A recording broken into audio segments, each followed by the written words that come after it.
Me voy a dar un lujo porque tengo una visita internacional, es así.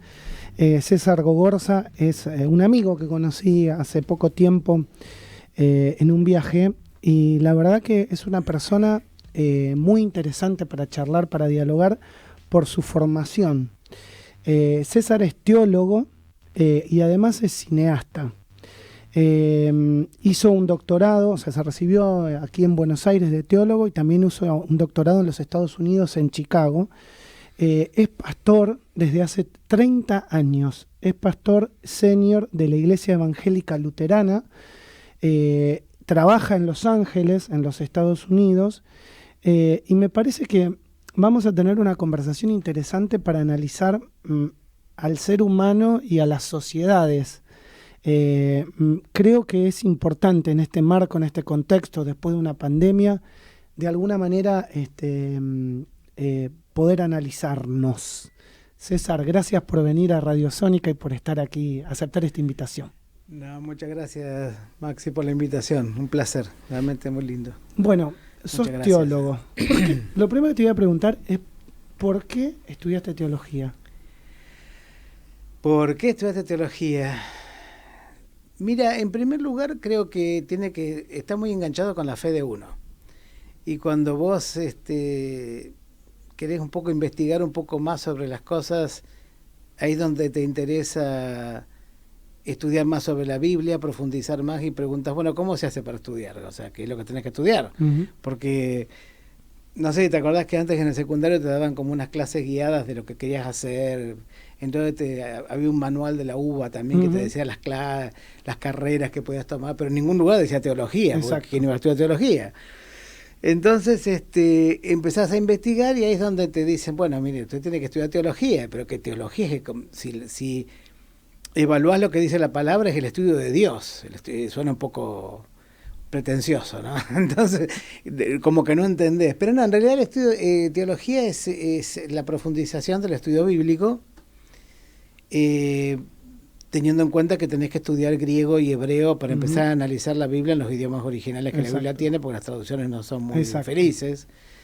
Y bueno, y a partir de ahí el análisis de los textos y el análisis de lo que del contexto donde fueron escritos, bueno, un millón de cosas. Pero volviendo al tema original, ¿por qué me decidí? No sé si uno se decide o deciden por vos. Me parece que es al revés la cosa. Y muchas veces sucede eso, ¿no? Sí, en los jóvenes. Y aparte intenté hacer otras cosas antes, pero medio como que no. O sea, porque yo venía estudiando música igual desde antes, desde los 13 años de edad, y llegó un momento donde ya era imposible, donde ya la cosa era, no sé, si uno dice que es una fuerza superior, la gente va a decir, este tipo está loco. No, creo que hay cosas que tienen que ver con uno, con lo que uno siente, con lo que uno tiene ganas de hacer, pero también hay como decisiones, no sé si uno toma todas las decisiones de la vida de uno, en muchas cosas, pero con esto no es un llamado. Cuando es un llamado no lo es sentís. Claro. Lo sentís, ¿no? Sí, eso es. Déjame preguntarte cuántos años estuviste en la Argentina en tu misión pastoral y cuántos años llevas en los Estados Unidos. Y en Argentina llevé 25. Ok. Sin contar los 4 años del doctorado, porque después me fui y volví.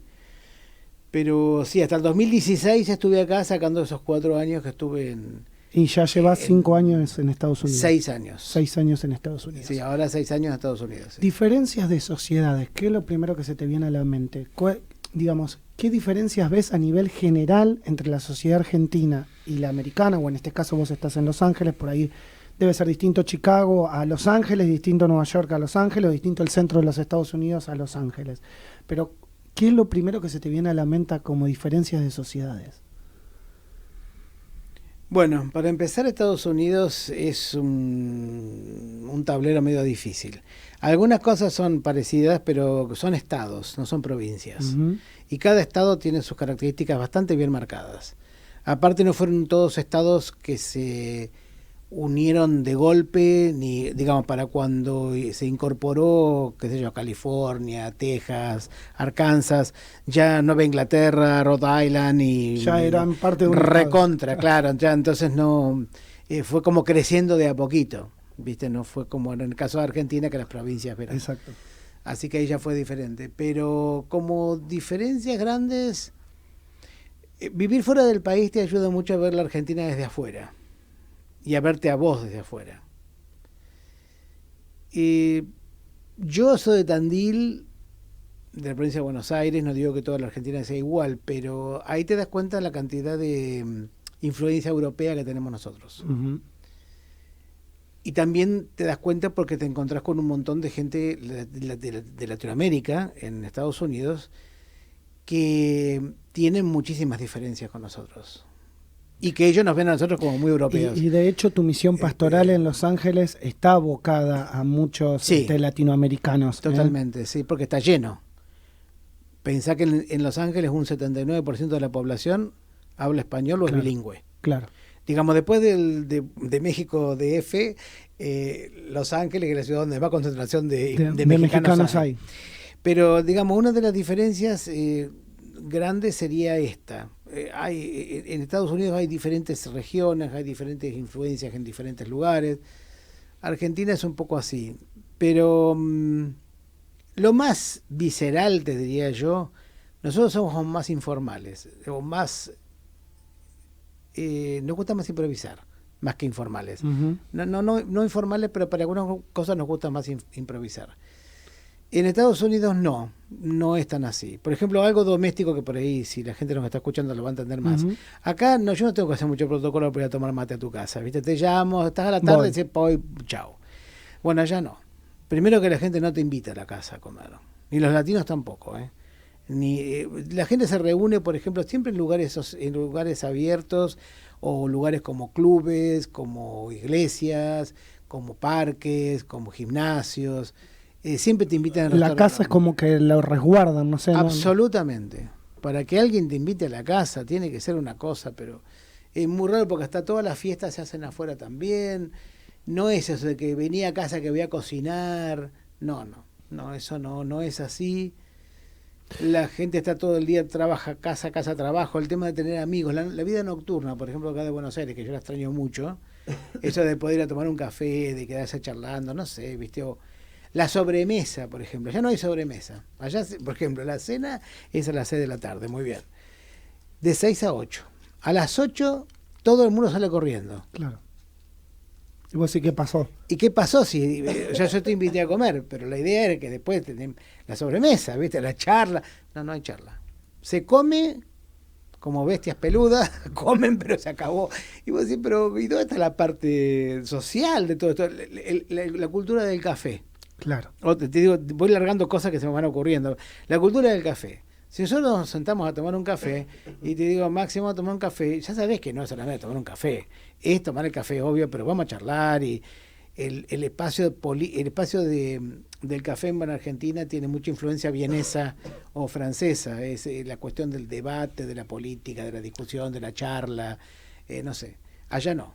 Y desde el punto de vista emocional o desde tu trabajo, ¿qué diferencias ves respecto a la interrelación entre personas en tu misión pastoral? Bueno, siempre tenés que mantener, lamentablemente, una distancia. Nunca podés ser amigos de la persona. Está bien, a veces profesionalmente no conviene porque te involucra mucho después para la cuestión de lo que es el acompañamiento pastoral. Uh-huh. Pero acá se podían mezclar ambas cosas. Claro. Eso era diferente, no había un conflicto de esto. Y por otro lado... claro, las sociedades en eso son completamente distintas. Totalmente. Es parte de lo que decís. Sí. O sea, no te invitan a comer a la casa, pero también, digamos, vos sos el pastor, o sea, no te van a decir, che, no sé, vamos a tomar un café, o sos mi amigo, o sea, lo les cuesta hacen, más. Pero siempre en espacios así de la iglesia. Les cuesta eso más. Sí. La gente también es muy diferente, la gente allá no cuestiona como acá. Claro. La gente no acostumbra a cuestionar, a preguntar y a romper barreras. Y Argentina, uno dice, bueno, desde afuera parece que fuera una revolución francesa a las 24 horas, porque parece porque se ve así. Todos los días tenés un tema Todos nuevo. los días son, claro, toma de la Bastilla a las 24 horas, pero sin parar, y no hay ni año nuevo para decir, bueno, basta de tomar la Bastilla. Pero allá no, la gente no cuestiona tanto. Allá estaba hablando justamente con una amiga mía del grupo interreligioso con el cual hace años que nos conocemos, hemos trabajado acá y después estuvimos en San Francisco, y ella me decía sobre el tema de muchos miembros de la Iglesia Católica Romana, que en Estados Unidos no relacionan el tema de que vos seas una persona de fe, de que te levantas a las 6 de la mañana si estás en un convento o en un centro monástico para orar y todo lo demás, que tengas tu vida religiosa profunda, pero aparte que puedas cuestionar. Tienes todo el derecho a cuestionar, o sea, tengo todo el derecho de preguntar por qué y tengo todo el derecho de no aceptar la respuesta. Bueno, eso es Argentina. Pero está bien. Eso es muy difícil que ya pase, ¿viste?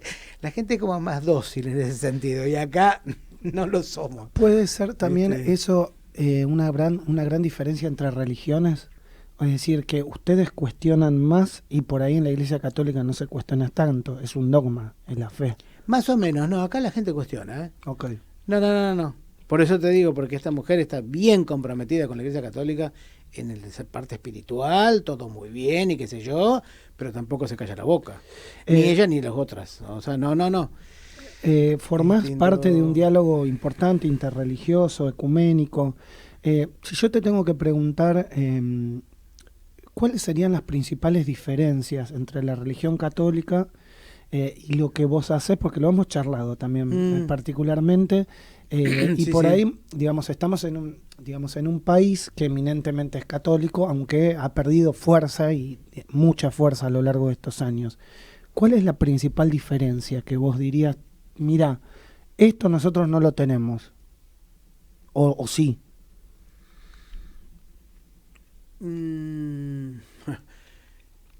Hay varias, pero estoy tratando de ver cómo decirlo para que sea más fácil entenderlo.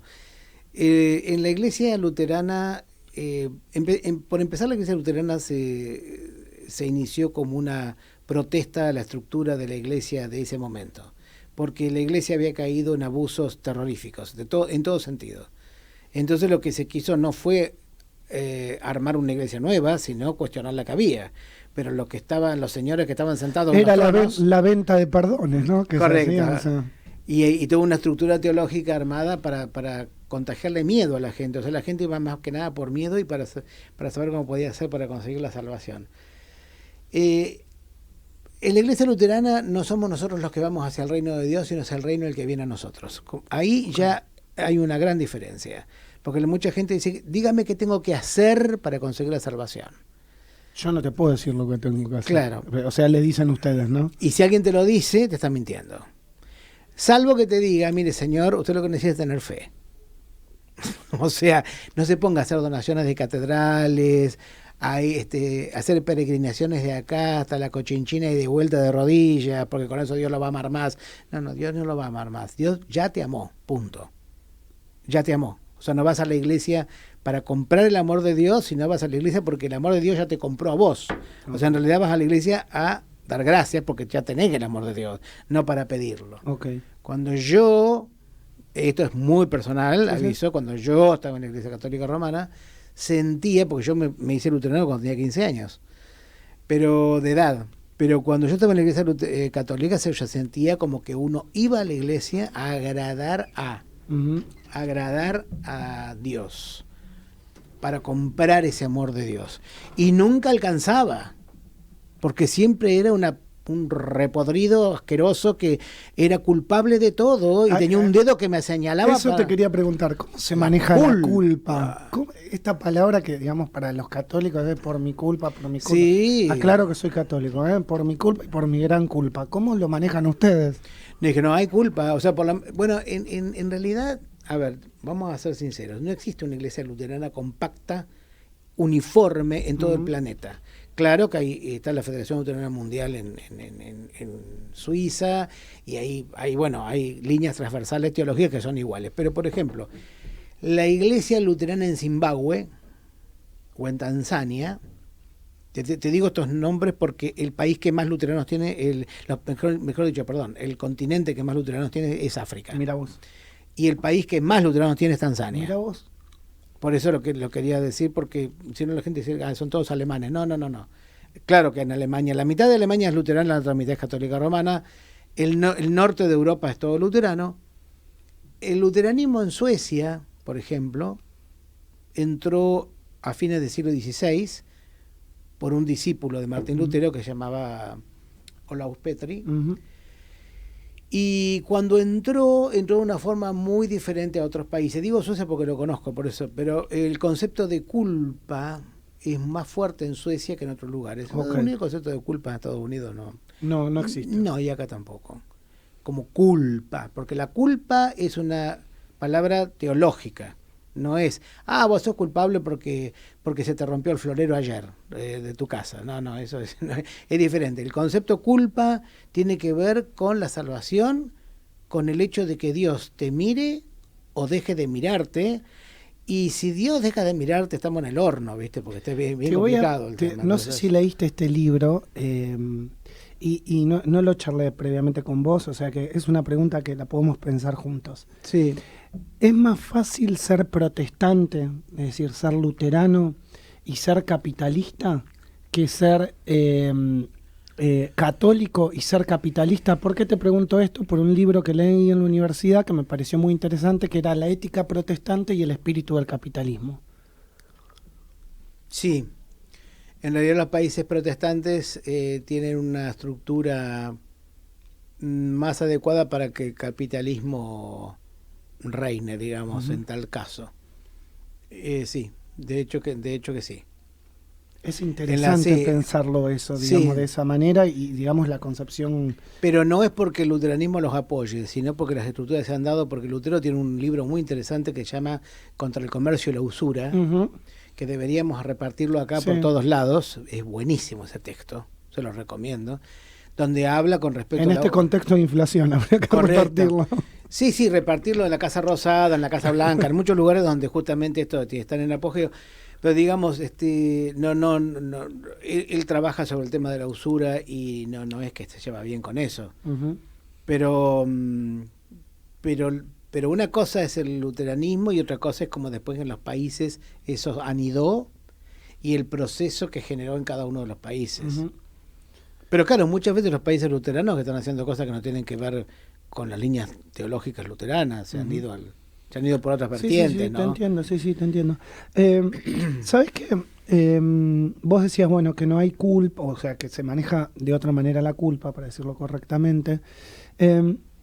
También me gustaría preguntarte, y si me lo permitís, porque hay algo muy importante digamos, en vos, desde que uno te conoce, que sos una persona muy simple, que sos una persona honesta, que tenés una gran formación, que sos teólogo, que sos pastor.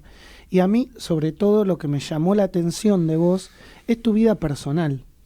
Si me lo permitís, y adentrándome en eso, porque seguramente Hernán, que está escuchando, que también tiene una formación católica como yo, no va a creer que vos sos gay y que tenés una vida abiertamente gay, y que para nosotros, para los católicos, decirlo de esa manera, o sea, ver un sacerdote gay o un sacerdote gay que se pueda casar o que pueda convivir con otro hombre y que pueda llevarte de alguna manera a la fe, es complicado, digamos, no entra en nuestra mente. ¿Por qué? Bueno, en primer lugar porque la Iglesia Católica Romana tiene un catecismo bastante rígido con algunas cosas, no implica que eso lo cumplan, pero el catecismo está. Lo escrito está, como dijo Pilato, ¿no? Entonces hay un catecismo, hay una orden muy fuerte de cómo se debe proceder para ser un católico romano fiel y bueno... Y que no podés ir en contra de eso. Bueno, podés, el tema es que después lo que no, te excomulgan. Claro, es lo que se te viene. Entonces, por ejemplo, en la iglesia luterana, bueno, por lo menos las grandes iglesias luteranas, en algunos países de África no, pero en las grandes iglesias luteranas el tema de gay se ha trabajado durante muchísimos años. Nosotros no consideramos que la Biblia es un libro ético, ni de ética. Porque decir que la Biblia es un libro de ética, le estamos diciendo a la Biblia cosas que la Biblia no dice. Okay. Y cuando empezamos a justificar las cosas, no porque la Biblia dice tal cosa, mira, vamos a ver. La Biblia no dice nada, en la Biblia está escrito, hay que interpretar qué es lo que dice. Y para eso hay que tener un montón de elementos históricos críticos para analizarlo. No porque Pablo dijo, sí, pero Pablo dijo a esto en un contexto que no tiene nada que ver con Buenos Aires hoy, lo dijo en Grecia. Grecia hace 2000 años, a ver, vamos a ver si nos ponemos en el marco, ¿viste? Porque si no se lo sacás de contexto, lo transformas en pretexto. Mira, y eso es complicado. No, una cosita más nada más. Entonces, cuando la gente agarra y pellizca de la Biblia lo que le conviene para justificar sus caprichos. Para justificarse él en base a su accionar. Si una persona, entonces, el tema del tema gay o el tema de la sexualidad, para no tocar solamente lo gay, en la iglesia luterana está mucho más trabajado, y no digo que en las otras iglesias no esté trabajado, pero está trabajado desde otro punto de vista. Okay. Principalmente por esto.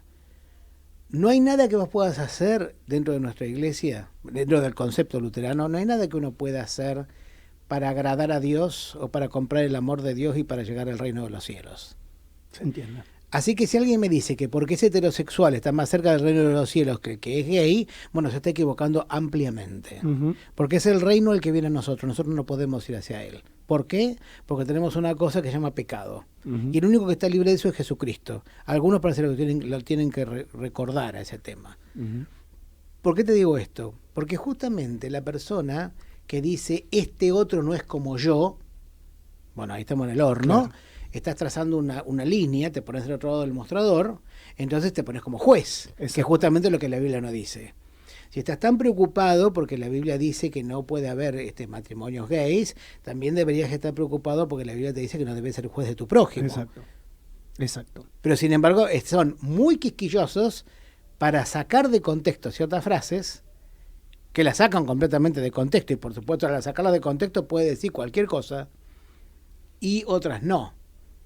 Así que si nos ponemos quisquillosos en todo lo que dice la Biblia, fantástico, pero prepárate. Andrea Fichera te está escuchando y dice, qué genio este hombre, admirable, lo saludo. Bueno, y mira, te voy a contar algo, Andrea, hay parte de su vida que no sabes, es cineasta también.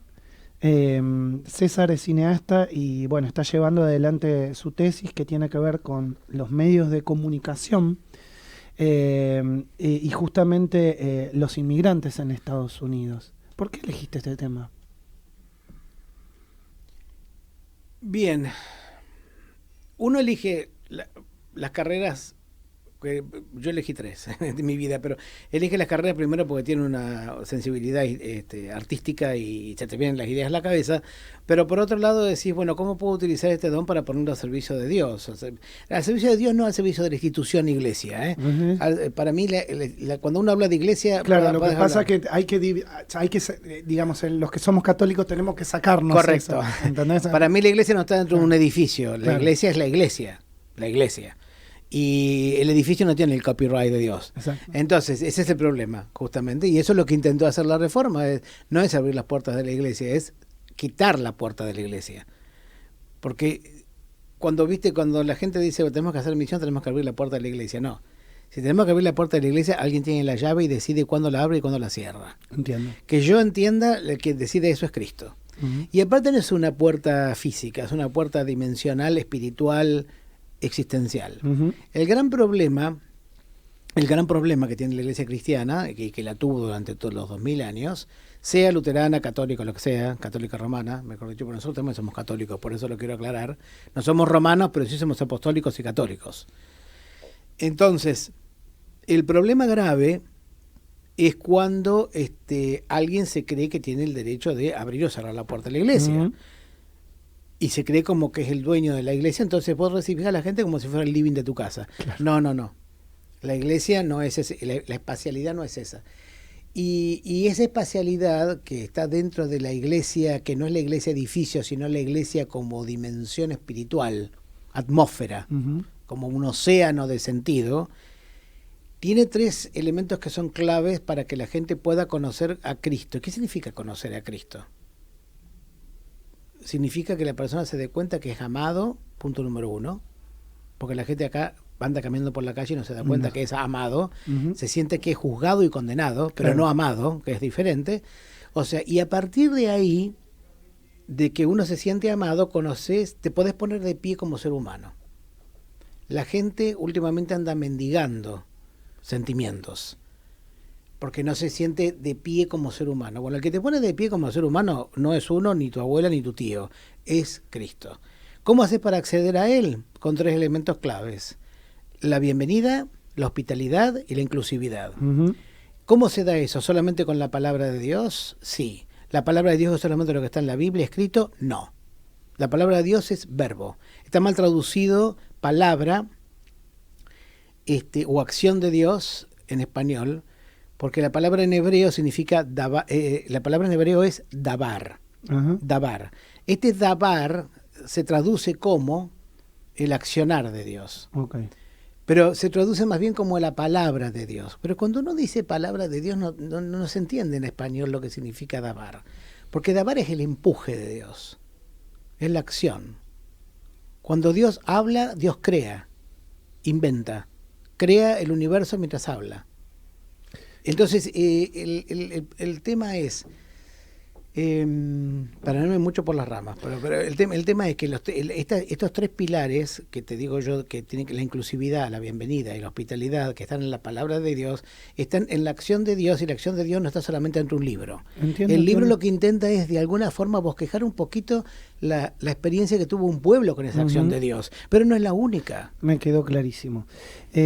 César, yo te tengo que preguntar, porque hablamos de diálogo interreligioso, un poco de diferencias. ¿Lo conociste a Bergoglio en Buenos Aires? Lo conocí, sí, hace unos años atrás, sí. Ajá. ¿Y qué impresión tenés de él y qué te pasó cuando fue papa, digamos, una de las instituciones más importantes del mundo? Bueno, cuando yo lo conocí, es cómico, lo conocí en la iglesia luterana, él, así que mirá, lo conocí porque fueron los 50 años de nuestra iglesia, el jubileo de nuestra iglesia, y él estaba ahí. Era un tipo que se acercaba, digamos, que el diálogo interreligioso para él siempre. es Siempre, habitual. Siempre fue así. Y con URI, con United Religion Initiative, que es el grupo que tenemos nosotros ahora, que yo trabajé mucho con ellos, él ha trabajado muchísimo, inclusive hay un olivo plantado en Plaza de Mayo, que lo plantó él con todo ese grupo.